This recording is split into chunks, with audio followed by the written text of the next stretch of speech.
그날 처음 보는 얼굴들 앞에서 저는 자꾸만 손끝이 떨렸습니다.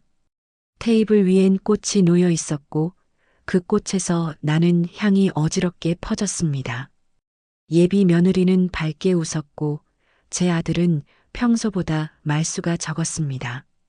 그리고 그 남자 아들의 예비장인 서진호 씨는 말없이 미소만 짓고 있었습니다. 그 미소가 어디선가 본 듯한 표정이었습니다. 윤 여사님, 이런 자리 오랜만이죠? 그가 건넨 인사말에 마음이 서늘해졌습니다. 그건 단순한 환대가 아니라 무언가 알고 있다는 사람의 눈빛이었거든요. 순간 과거 어느 겨울 저녁이 떠올랐습니다. 잊었다고 생각했던 그날, 내가 너무나 사랑했던 사람과 헤어졌던 그 마지막 장면. 저 혹시 어디서? 제 질문에 그는 천천히, 아주 천천히 웃었습니다. 기억하실지 모르겠네요. 20살 무렵 포항의 그 식당에서 우리 잠깐 스친 적 있죠. 그 순간 머릿속이 하얘졌습니다. 그리고 제 아들이 그의 얼굴을 똑바로 마주보고 있었습니다. 그 미소 하나가, 그 한마디가 제 인생 전체를 무너뜨릴 줄은 그땐 몰랐습니다. 안녕하세요. 저는 경북 포항에서 조용히 살아가고 있는 70세 윤정희입니다. 작은 바닷가 마을, 아침이면 갈매기 소리와 함께 일어나고 마당 앞 빨래줄에 흰 셔츠가 부딪히는 소리를 들으며 하루를 시작합니다. 이 동네에서만 40년을 살았고 시장 골목은 제 발자국이 닳도록 밟은 곳입니다. 남편 없이 아들을 키운 지도 어언 30해가 넘었네요. 큰 욕심 없이 누구 눈치 보지 않고 살자 마음먹었지만 혼자 아이 키우는 게 어디 쉬운 일이었겠어요. 25, 배 하나 불룩하게 나온 채 남편 영정. 사진 앞에서 저를 올리던 그날을 잊을 수가 없습니다. 사고였습니다. 바다에 나갔다가 돌아오지 못했죠. 그때부터 제 삶은 매 순간 버티는 일의 연속이었어요. 제 아들 최승우, 40이 다 된 나이에 이제서야 결혼을 하겠다며 데려온 사람이 있었습니다. 어머니, 이번에는 진짜야. 마음이 이상하게 편해져. 그 말을 하는 아들의 얼굴이 어딘가 들떠 있었지만 저는 미묘한 불안함을 지울 수 없었습니다. 그 아이가 누구든 아들을 사랑해주기만 한다면 괜찮다고 생각했어요. 그런데 첫 만남에서부터 뭔가 이상했습니다. 며느리가 될 여자 김아영. 말은 공손한데 시선이 작고 제 어깨를 스쳐 지나갔습니다. 손에 든 가방은 번쩍였고 입은 옷은 이 동네에선 보기 힘든 고급스러움이었죠. 어머님, 요즘은 이런 데서 사시는 거 불편하지 않으세요? 아무렇지도 않게 던진 그 한마디에 저는 국소 뚜껑을 닫으며 입을 꾹 다물 수밖에 없었습니다.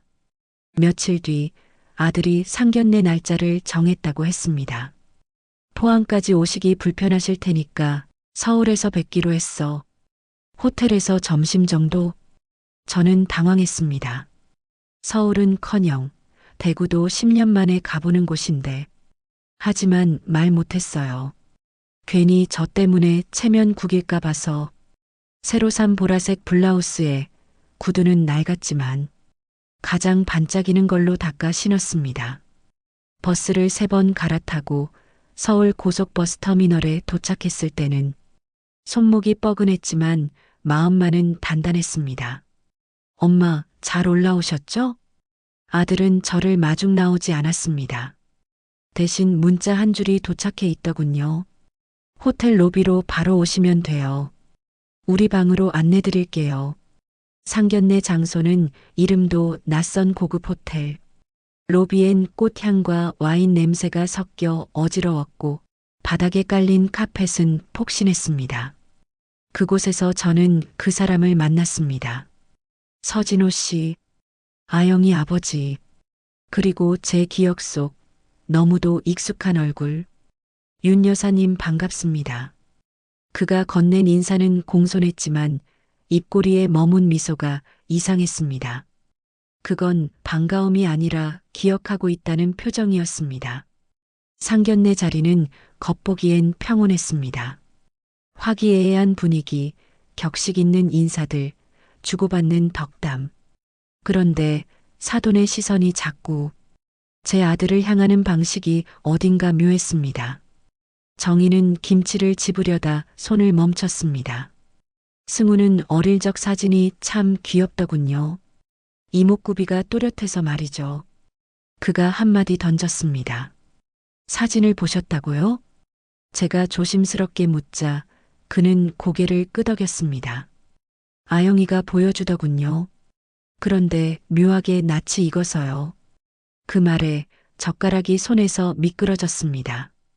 얼굴은 웃고 있었지만 제 손은 얼음장처럼 식어가고 있었습니다. 그때였습니다. 아들이 물을 마시다 말고 고개를 돌려 사돈을 빤히 바라봤습니다. 둘 사이엔 설명되지 않는 긴장감이 감돌고 있었습니다. 그날 저녁 호텔을 나서며 저는 아들에게 물었습니다. 승우야, 혹시 전에 아영이 아버지를 만난 적 있니? 아들은 대답하지 않았습니다. 잠시 고개를 숙인 채 숨을 들이쉬더니 이렇게 말했습니다. 엄마, 나도 그 사람 처음 본 얼굴이 아니야. 바람이 불었고 호텔 앞 가로수가 흔들렸습니다. 그 순간 제 안에 오래된 기억 하나가 떠올랐습니다. 포항역 근처 20살 무렵 짧은 인연이었던 한 남자. 그리고 지금 내 앞에 서 있는 사돈 서진호. 정희는 손등으로 뺨을 문질렀습니다. 눈물은 나지 않았지만 뭔가가 흐른 듯한 감각이 남았습니다. 혹시라도 이게 우연이 아니라면요. 제 삶의 시작 전부터 지금까지 다시 쓰여야 할지도 모른다는 예감이 들었습니다. 상견례가 끝난 후 그날 찍은 사진 몇 장이 가족 단톡방에 올라왔습니다. 며느리는 호텔 천장을 배경으로 한 우리 가족. 사진을 아들은 짧은 코멘트 하나 없이 잘 끝났음이라며 이모티콘 하나를 보냈습니다. 그 속에서 저는 카메라 뒤에 서 있던 사람이 된 듯한 기분이 들었습니다. 사진 속 웃는 얼굴들 속에서 저만 시선이 어딘가 비켜나 있었던 겁니다. 그날 밤 잠이 오지 않았습니다. 몸은 피곤했지만 눈은 떠진 채로 천장만 바라봤습니다. 서진호 씨의 마지막 인사말이 자꾸만 귓가에 맴돌았습니다. 윤 여사님, 앞으로 자주 뵙게 되겠네요. 예전처럼 그렇게 어색할 필요도 없고요. 예전처럼이란 말. 그건 분명 그냥 넘어갈 말이 아니었습니다. 며칠 뒤 아들이 집에 들렀습니다. 오랜만에 마당에 밥상을 펴고 아들이 좋아하는 갈비찜을 했습니다. 엄마, 이거 진짜 얼마만이야? 여기 앉아봐. 나 혼자 먹는 거 말고 같이 먹자.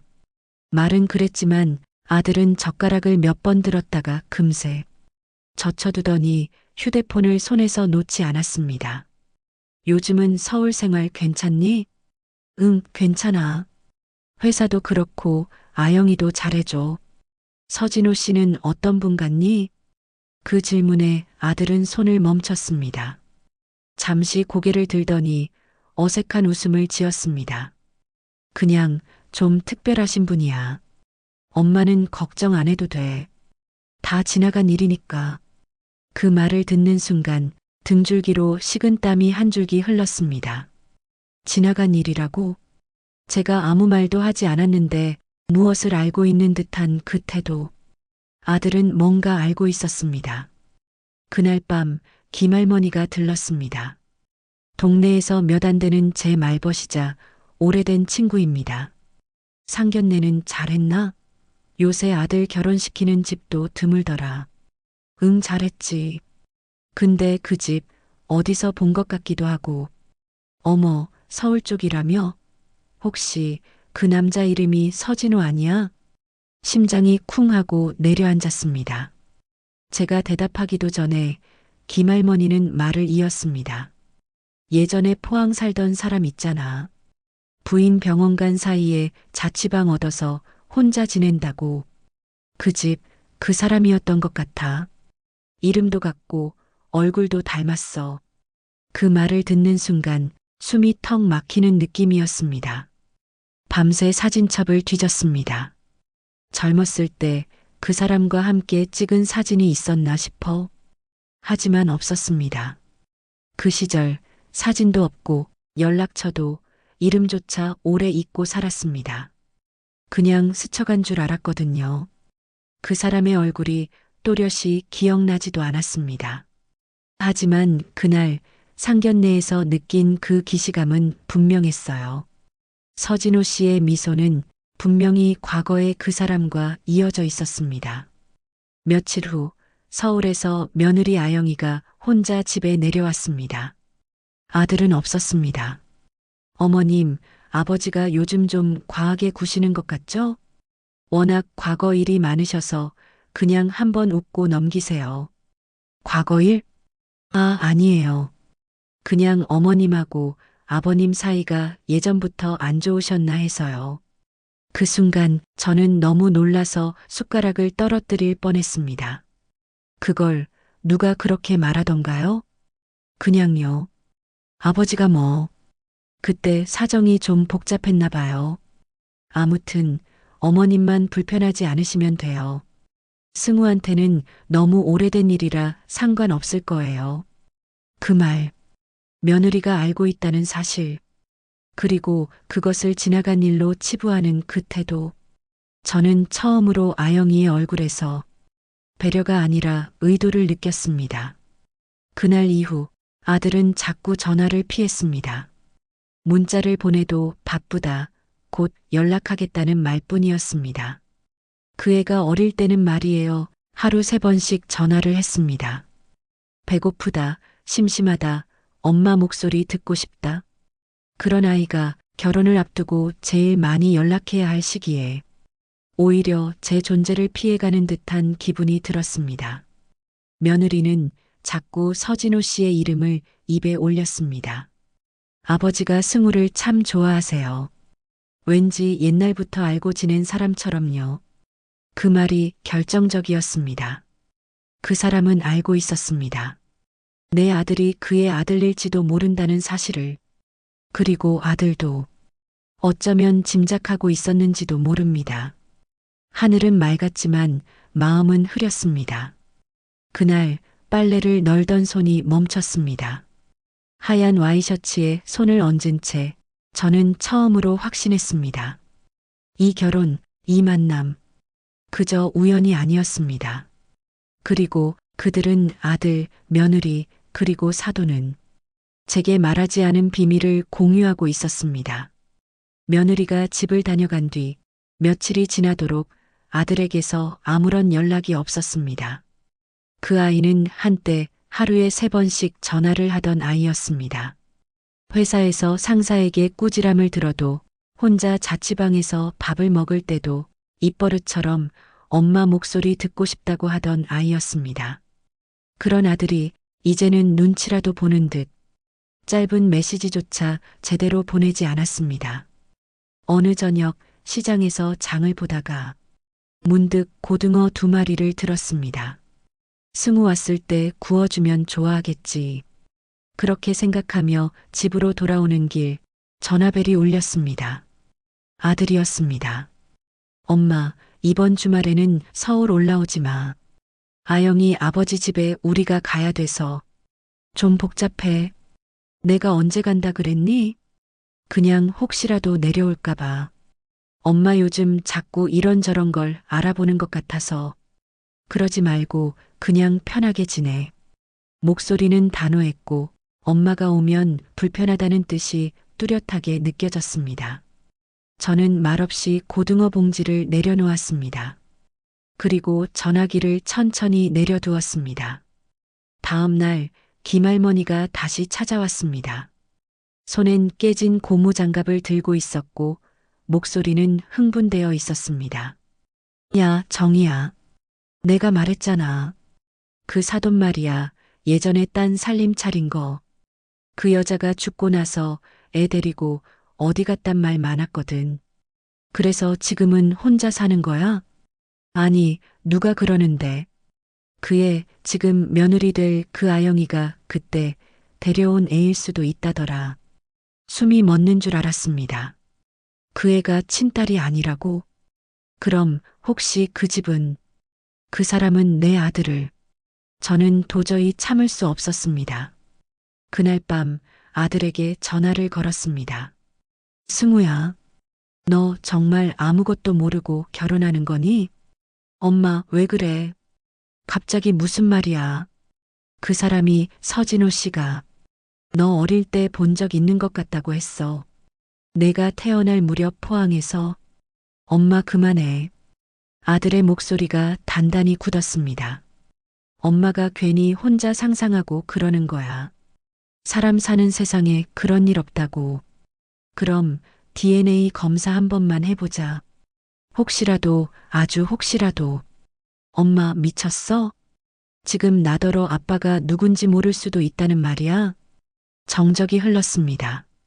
아들의 숨소리가 이어폰 너머로 거칠게 들렸습니다. 아니야, 미안하다. 그냥 요즘 너무 이상해서. 엄마, 아영이랑 나 이 결혼해야 돼.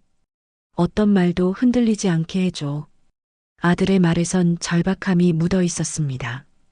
그러나 그건 사랑에 빠진 남자의 간절함이 아니라 무언가를 감추려는 사람의 불안한 애착이었습니다. 며칠 뒤 아영이가 다시 전화를 해왔습니다. 어머님, 그날 했던 말씀. 승우가 꽤 상처받은 것 같아요. 내가 뭘 그렇게 상처 줬다고 생각하니? 그냥요. 어머님이 우리 가족을 좀 의심하시는 것 같아서요. 의심이 아니라 확인하고 싶은 거야. 너희가 왜 나한테 말하지 않았는지. 말하면 어머님께서 감당할 수 있으셨어요? 그 말, 그 짧은 한 줄이 제 가슴을 송곳처럼 찔렀습니다. 이 결혼 깨질까봐 걱정했어요. 사실을 안다면 어머님이 도망치실까봐. 무슨 사실? 서진호 씨 그분 예전부터 승우 오빠에 대해 관심 많았어요. 아버지가 그러셨어요. 그 애를 다시 보고 싶다고. 그 애라니. 그럼 정말 확인해 보세요. 병원 가서 검사하면 나오잖아요. 아영이는 그렇게 말하고 전화를 끊었습니다. 그 목소리는 무표정했고 감정 없는 기계처럼 말했습니다. 그날 밤새 눈을 감을 수 없었습니다. 머릿속엔 수십 장면이 떠올랐습니다. 아들을 낳던 날, 그 사람과의 마지막 밤, 포항 해안도로에서 차 안에서 흐르던 라디오 소리, 문득 그의 손등에 난 흉터까지. 그 모든 게 점점 퍼즐처럼 맞춰져 갔습니다. 그리고 그 이튿날 아침, 우체통에 꽂혀 있던 편지 한 통, 봉투엔 아무 이름도 없었지만 안에는 병원 검사 의뢰서 사본이 들어 있었습니다. 누가 보냈는지는 몰랐지만 그 종이엔 익숙한 두 사람의 이름이 적혀 있었습니다. 서진호, 최승우. 그 순간 심장이 조용히 무너졌습니다. 이 아이는 내 아들이 아닐지도 모른다는 의심, 그들이 알고도 말하지 않았다는 사실, 그리고 나는 그들 사이에서 철저하게 배제된 사람이라는 현실. 서울 늦가을. 하늘은 높고 푸르렀지만 마음은 무거웠습니다. 전날 내린 비에 젖은 낙엽이 아파트 입구에 뭉쳐 있었고 로비엔 희미한 방향제 냄새가 가득했습니다. 윤정이는 아무 말 없이 엘리베이터 버튼을 눌렀습니다. 19층. 그곳이 아들이 사는 집이었습니다. 엄마. 문이 열리자 아들이 놀란 얼굴로 문 앞에 섰습니다. 손엔 아직 마르지 않은 머리수건을 들고 있었고 눈엔 당황한 기색이 가득했습니다. 전화 안 받고 문자도 씹고 내가 직접 올 수밖에 없었지. 아들의 시선이 흔들렸습니다. 그 뒤 아영이가 안쪽에서 고개를 내밀었습니다. 어머님 어쩐 일이세요? 할 말이 있어서. 지금 아니면 더는 못 견딜 것 같아서. 윤정이는 신발도 벗지 않은 채 거실로 들어섰습니다. 아들의 손이 팔을 잡으려 했지만 그녀는 가볍게 밀어냈습니다. 앉자. 이야기 지금 하자. 아들은 입을 꾹 다물었고 아영이는 말없이 소파에 앉았습니다. 그 순간 정희는 봉투 하나를 꺼내 테이블 위에 내려놓았습니다. 이게 뭐야? 누가 보냈는지는 몰라. 하지만 여기 병원 검사 결과 사본이 들어있더라. 엄마, 서진호 씨와 너 친자 확인 검사했더구나. 왜 나만 몰랐니? 정적? 방 안의 공기가 얼어붙었습니다. 아들의 눈동자가 떨렸습니다. 아영이는 눈을 내리깔았습니다. 그게 엄마, 내가 그렇게 알면 안 되는 존재였니? 왜 나만 빼고 다 알고 있는 건데? 윤정이의 목소리는 떨렸고 그녀의 손끝은 봉투를 움켜쥔 채 하얗게 질려 있었습니다. 엄마 미안해. 말하려고 했어. 그런데 타이밍? 너는 지금 내 엄마 인생을 무너뜨린 거야. 서진호 씨가 너의 아버지라면 넌 지금 내 여동생과 결혼하려는 거니? 아니야. 아영이는 아버지의 친딸이 아니야. 입양된 거야. 아버지의 부인이 전 남편에게서 낳은 아이였어. 법적으론 자식이지만 혈연은 아니야. 윤정이는 숨을 들이켰습니다. 그럼 넌 그 사실을 다 알고도 이 결혼을 진행한 거니? 엄마 아영이를 사랑해. 이건 누구의 잘못도 아니야. 사랑? 그럼 나는 뭐가 되니? 내 인생은? 내 청춘은? 내가 혼자 널 키우며 보낸 30년은 뭐가 되는 거니? 그녀의 목소리가 커졌습니다. 감정은 억눌러도 터져나왔습니다. 그 사람이 나를 떠났을 때 너라도 너 하나만은 내 것이어야 했는데 이제 와서 그 사람 아들이라고? 아들은 고개를 푹 숙였습니다. 그 순간 아영이가 조용히 입을 열었습니다. 어머님 죄송합니다. 그런데 저희는 정말 서로밖에 없어요. 누가 누구의 딸이고 아들이고 그건 중요하지 않다고 생각했어요. 정희는 천천히 아영이를 바라봤습니다. 그 눈빛은 따뜻함도 분노도 아닌 기시감이 섞인 공허함이었습니다. 넌 이 모든 걸 알고도 내 앞에서 웃었구나. 아영이는 말을 잇지 못했습니다. 윤정이는 조용히 일어섰습니다. 그리고 천천히 말했습니다. 이 결혼 나에겐 축복이 아니야. 저주야. 그녀는 현관으로 향했고 그 앞에서 마지막으로 돌아봤습니다. 승우야, 넌 지금 어머니를 잃고 있는 거야. 그리고 문이 닫혔습니다. 그 순간 아파트 복도엔 바람소리만이 남았습니다. 윤정이는 엘리베이터를 기다리며 손에 쥔 봉투를 천천히 구겼습니다. 그 주름진 종이처럼 그녀의 마음도 다시 펼 수 없는 상처가 되었습니다. 며칠 동안 아무런 연락도 없었습니다. 아들도 며느리도 심지어 사돈이라는 사람도. 윤정이는 마당에 핀 국화를 바라보며 앉아 있었습니다. 찬바람이 옷깃을 스치고 붉게 물든 단풍잎이 마당에 하나씩 떨어졌습니다. 그때였습니다. 우체통에서 무언가 툭 떨어졌습니다. 흰색 봉투 하나. 이번에도 이름은 없었고 보내는 사람도 적혀 있지 않았습니다. 봉투를 뜯자 그 안엔 사진 몇 장과 편지 한 통이 들어 있었습니다. 사진 속에는 포항의 오래된 골목길, 작은 여관 간판 앞에서 서 있는 두 남녀가 있었습니다. 여자는 윤정이었고 남자는 서진호였습니다. 그리고 편지. 그날 이후 당신 얼굴을 한 번도 잊은 적 없었습니다. 나 혼자 떠났던 게 아닙니다. 당신이 떠나라고 했던 겁니다. 윤정이는 눈을 크게 떴습니다. 기억을 뒤졌습니다. 그날 밤 비가 내렸고 그는 울면서 떠났습니다. 하지만 그가 떠나기 전 그녀는 입에 담을 수 없는 말로 그를 밀어냈던 것이 떠올랐습니다. 당신 같은 사람은 우리 애 낳을 자격도 없어. 지금이라도 꺼져. 그 말이 진심이 아니었습니다.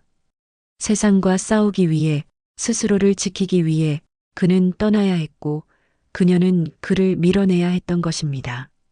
그가 가진 건 없었습니다. 가난한 대학생, 미래도 안정도 집안의 허락도 없었습니다. 그렇게 그는 떠났고 그녀는 아이를 낳았고 30년이 지났습니다. 그는 다시 돌아왔습니다. 하지만 그 얼굴엔 어떤 원망도 없었습니다. 그저 조용한 웃음만. 그날 밤 또 하나의 봉투가 도착했습니다. 이번엔 병원 로고가 찍힌 공식 우편물이었습니다. 내용은 간단했습니다. 친자 확인 결과 서진호 최승우 99.999% 확률 일치. 그리고 추가로 동봉된 서류 한 장엔 서진호의 친필 각서가 적혀 있었습니다. 나는 그 아이에게 아버지가 되고 싶지 않습니다. 단 한 번도 그 아이 인생에 끼어들고 싶지 않았습니다. 다만 그가 내 아들이라는 사실을 숨기지 않길 바랐습니다. 윤정이는 두 눈을 감았습니다. 모든 진실이 드러났습니다. 하지만 아무도 그것을 정면으로 말하지 않았습니다. 아들도 며느리도 사돈도 모두 알고 있었지만 정의만 몰랐습니다. 그녀는 자신의 삶에서만 소외당한 존재가 되어 있었던 겁니다. 다음 날 서울로 올라갔습니다.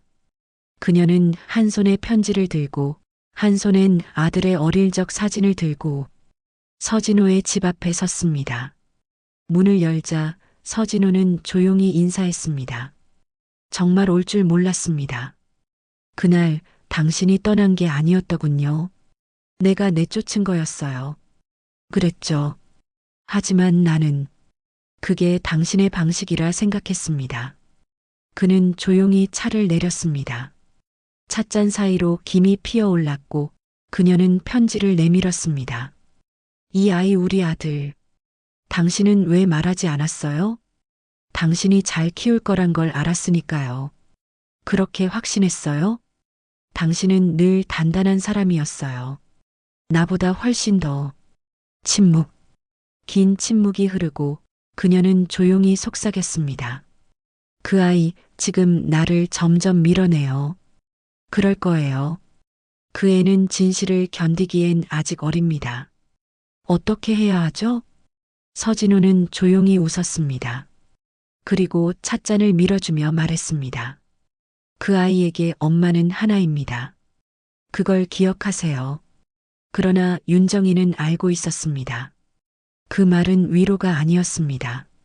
이미 그 아이는 마음의 일부를 그 사내에게 내어주었다는 것을, 그리고 이제 더 이상 그 어떤 진실도 자신에게 위로가 되지 않으리란 것도. 겨울이 시작된 어느 날 윤정이는 창가에 앉아 난로 위에 따뜻한 차를 데웠습니다. 작년 겨울에는 이 차를 아들과 함께 마셨습니다. 그 아이는 손에 동상 걸릴까봐 장갑도 챙겨주던 엄마였습니다. 지금은 한 달째 연락이 없습니다. 아직도 못 잊었나 봐요. 옆집 방 여사가 말을 걸어왔습니다. 그 아이는 아버지를 택한 거죠? 글쎄요. 누굴 택했다기보단 저를 제일 늦게 생각했겠죠. 정희는 그렇게 대답하며 찻잔을 내려놓았습니다. 그 무렵 서진호의 집에도 겨울이 들이닥쳤습니다. 그가 사는 고층 아파트는 따뜻했고 아영과 승우는 거실 한쪽에서 식탁을 차리고 있었습니다. 아빠, 오늘 저녁에 엄마 생신이야. 아영의 말에 서진호는 고개를 끄덕였지만 그 표정엔 슬픔이 어렸습니다. 정희는 요즘 연락 없니? 승우가 고개를 떨궜습니다. 연락하면 아무 말도 안 하세요. 그냥 듣고만 계세요. 그럴 거야. 그 여자는 그렇게 모든 걸 품고 사는 사람이거든. 아영은 그 순간 조용히 수저를 내려놓았습니다. 어쩌면 우리가 뺏은 건 결혼이 아니라 그분의 인생일지도 몰라요. 다음 날 윤정이는 읍내 병원을 찾았습니다. 진료 기록을 뽑고 약을 타고 그리고 조용히 종합병원 의무과에 편지를 보냈습니다. 그녀는 자신의 건강에 대해선 말하지 않았습니다. 관절염, 고혈압, 가벼운 심장 이상 소견. 어쩌면 아들이 알았더라면 달려왔을지도 모릅니다. 하지만 그녀는 이제 누군가의 걱정 속에 살고 싶지 않았습니다. 시간은 흘렀습니다.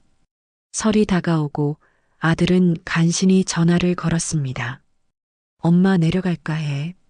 아니다. 그래도 그동안 너무 연락 못했잖아. 설은 아버지랑 보내. 그 말에 아들은 아무 말도 하지 못했습니다. 나는 그냥 조용히 지내고 싶다. 이제 누굴 원망하지도 않고 누구를 기다리지도 않고. 서울, 서진호는 거실벽에 붙은 한 장의 사진을 바라봤습니다. 젊은 시절 포항 바닷가에서 웃고 있는 윤정이의 얼굴. 그 사진을 보며 그는 한참을 앉아 있었습니다. 그리고 조용히 혼잣말했습니다. 정희야, 우리가 서로를 너무 늦게 용서한 걸까? 봄. 윤정이는 노란 개나리를 보며 정원을 정리했습니다. 허리도 아프고 무릎도 뻐근했지만 땅을 만지고 있으면 마음이 편해졌습니다. 그날 집 앞에 택배가 하나 도착했습니다. 조그마한 박스.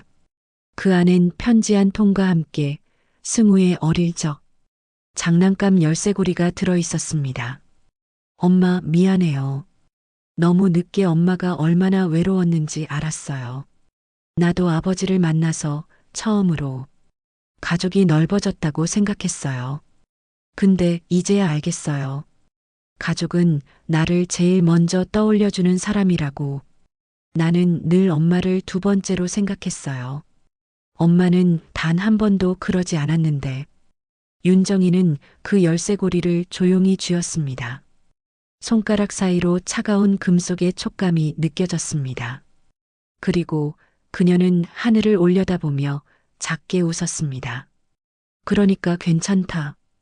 이제 그녀의 집엔 더 이상 누군가를 기다리는 냄비는 끓지 않았고 텔레비전은 꺼져 있었으며 꽃들은 그녀가 직접 가꾼 대로 피고 졌습니다.